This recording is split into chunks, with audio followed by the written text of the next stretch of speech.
Hi friends, Insta, YouTube, நியூஸ்னு இப்படி எல்லா பிளாட்ஃபார்ம்லையுமே வைரலாக யூஎஸை பற்றி பேசப்படுற ஒரு டாபிக் இப்போ நடக்க போகிற அந்த வின்டர் ஸ்டார்ம் பற்றி தான். ஸோ நாளைக்கு நைட்லேருந்து பார்த்தீங்கன்னா ஒரு 3 நாளைக்கு ஹெவியாக வின்டர் ஸ்டார்ம் வார்னிங் கொடுத்துருக்காங்க. ஸோ நாலா பக்கமும் பார்த்தீங்கன்னா சேஃப்டி மெஷர்ஸ்க்கான எல்லா மெசேஜும் வந்துட்டே இருக்கா. எல்லாத்தையும் கேட்குறப்ப கொஞ்சம் பயமாக தான் இருக்குது. பட் அப்படியே உட்கார முடியாது, ஏதாச்சும் நம்ம ப்ரிகாஷன்ஸ் வந்து எடுத்தே ஆகணும் அப்படின்றதுனால Thursday ஈவினிங்கே வந்து இந்தியன் ஸ்டோர்ஸ் கிளம்பிட்டோங்க. எப்போவுமே வீக் டேஸ்லாம் இந்த மாதிரி இந்தியன் ஸ்டோர்லாம் போகிறோம் அப்படின்னா வந்து பார்த்தீங்கன்னா ஓட்டிட்டு இருப்பாங்க கடையில். யாருமே பெருசாலாம் இருக்க மாட்டாங்க, ஒருத்தர் 2 பேர் வாங்கிட்டு இருப்பாங்க. ஆனால் நேற்று ஈவினிங் வந்து அவ்வளோ பிஸியாக இருந்ததுங்க கடையில். பார்க்கிங் லாட்டே அவ்வளோ ஃபுல்லாக இருந்தது. ஸோ அவ்வளோ ஸ்னோவில் இருந்துச்சுன்னா பார்த்தீங்கன்னா 3 நாளைக்கு வெளியவே வர முடியாது. லிட்டரலி வந்து ஒரு ஹவுஸ் அரெஸ்ட் மாதிரி தான் இருக்கும். அண்ட் எல்லா கடைகளுமே வந்து எதுவுமே இருக்காது. அப்படி வந்து பவர் இல்லாமல் இருக்கிறதுக்கான சான்சஸ் நிறையா இருக்குது அப்படின்ற மாதிரி சொல்கிறாங்க. ஸோ அப்படிலாம் இருக்கும்போது பார்த்தீங்கன்னா வெளியே ஸ்னோ வந்து பெஞ்சிட்டே இருக்கும். உள்ளே நம்மளால் வந்து பவர் இல்லாமல் இருக்க முடியாது. பிகாஸ் இங்கே இருக்கிற எல்லாமே வந்து பவர் ரிலேட்டட் தாங்க.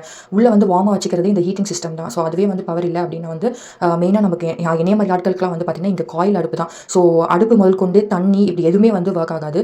ஸோ காயிலுக்கு வந்து நாங்கள் வந்து அதை ரீப்ளேஸ் பண்ணுறதுக்காக ஒரு போர்ட்டபிள் ஸ்டவ் வச்சிருக்கோம். அதுக்கு வந்து வெறும் கேஸ் மட்டும் வாங்கி ரீஃபில் பண்ணி வச்சுக்கலாம் அப்படின்னு யோசிச்சிருக்கோம் நாங்கள். தண்ணியும் பார்த்தீங்கன்னா நமக்கு வராது. அதனால் நிறைய பொருட்கள் எதுவுமே நம்ம யூஸ் பண்ண முடியாது. பேப்பர் பிளேட் அந்த மாதிரி வந்து ஒரு சேஃப் சைடுக்கு வந்து வச்சுக்கணும். தான் பார்த்தீங்கன்னா முன்னாடி ஏதாச்சும் பக்கெட்டில் இல்லைனா பாத் டப்பில் ஃபில் பண்ணி வச்சுக்கோங்க. ஸோ தட் நமக்கு ரெஸ்ட் ரூம்க்கெல்லாம் வந்து யூஸ் பண்ணிக்கலாம். ஸோ எல்லா தேவையான எலக்ட்ரானிக் கேட்ஜெட்ஸுமே வந்து சார்ஜ் போட்டு வச்சுக்கோங்க. டேப்லாம் வந்து வாட்டர் ட்ரிப்லேயே வந்து இருக்கட்டும். ஸோ தட் பைப்ஸ் வந்து ஃப்ரீஸ் ஆகாமல் இருக்கும். ஸோ குழந்தைங்களாம் வச்சிருக்கீங்க அப்படின்னா வீட்டில் பார்த்து அவங்களுக்கு தேவையான ஃபுட் ஐட்டம்ஸ் எல்லாமே வந்து ஸ்டாக் பண்ணி வச்சுக்கோங்க. பிரெட், மில்க், எக், ஃப்ரூட்ஸ் இதெல்லாம் வந்து பார்த்தீங்கன்னா நிறைய இடத்துல ஸ்டாக் அவுட் ஆயிடுச்சு. ஸோ முடிஞ்ச அளவுக்கு நீங்கள் சீக்கிரமாக கிடைக்கப்போ எல்லாமே வந்து வாங்கி வச்சுக்கிறதுன்றது பெஸ்ட்டு. ஸோ முடிஞ்சால் வந்து உங்களால் தொக்கு அந்த மாதிரி கூட செஞ்சு நீங்கள் முன்னாடி வச்சுக்கலாம். ஸோ எல்லா ப்ரிகாஷன்ஸுமே முன்னாடி எடுத்து வச்சுக்கோங்க. Be careful and stay safe.